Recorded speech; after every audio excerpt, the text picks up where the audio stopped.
এই মাইল ফলকটি দীর্ঘদিন ধরে অদৃশ্য হয়েছিল। তো আজকে একটু সামান্য চেষ্টা করলাম দৃশ্যমান করার জন্য। আসলে আমার দেশ এবং আমার জনগণের জন্য যেটা কল্যাণকর, আল্লাহ যেন আমার সেই কাজ করা তৌফিক দিক।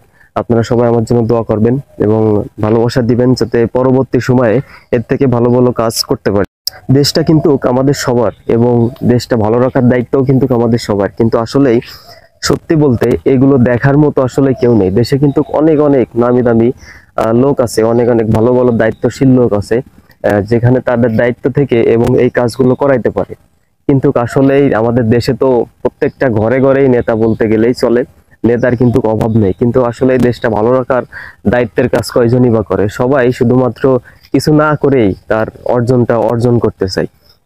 আসলে এই কাজগুলো দেখার মতো আসলে কেউই নেই। এরকম মাইল ফলক হাজার হাজার অদৃশ্য হয়ে পড়ে আছে দীর্ঘদিন ধরে। আসলে এই কাজগুলো করার মতো কেউ নেই। অথচ আমাদের অলিতে গলিতে মানুষের মানে অভাব নাই, এত দায়িত্বশীল মানুষ, এত এত দেশের জন্য এত উন্নতি করতেছে, কিন্তু এরকম কাজগুলো করার জন্য আসলে কেউই নেই। এরকম অগণিত মাইল ফলকটি পড়ে আছে। তো আমরা সবাই যদি একটু একটু করেও চেষ্টা করি, তো ইনশাল্লাহ একটা সময় দেখা গেল খুব সুন্দরভাবেই পথযাত্রীর জন্য মানে যাত্রা সহজ হবে এবং দেখতে সুবিধা হবে যে আসলে কোন জায়গা আছে এবং কত দূর আছে। আসলে এটা কিন্তু অনেক ইম্পর্টেন্ট একটা জিনিস, এই মাইল ফলক বিষয়টা। রাস্তায় বের হলে দেখা যায় মাঝে মাঝে যে লোকে এ টাকা নিচ্ছে, ও লোকে ও টাকা নিচ্ছে, মানে লোকের অভাব নেই ভাই। রাস্তায় এত এত মানুষ, অথচ কোন একটা প্রোগ্রামে ডাক দিলে পুরো 3-4 কিলোমিটার রাস্তা ধরে পুরো বুকে বসে থাকে।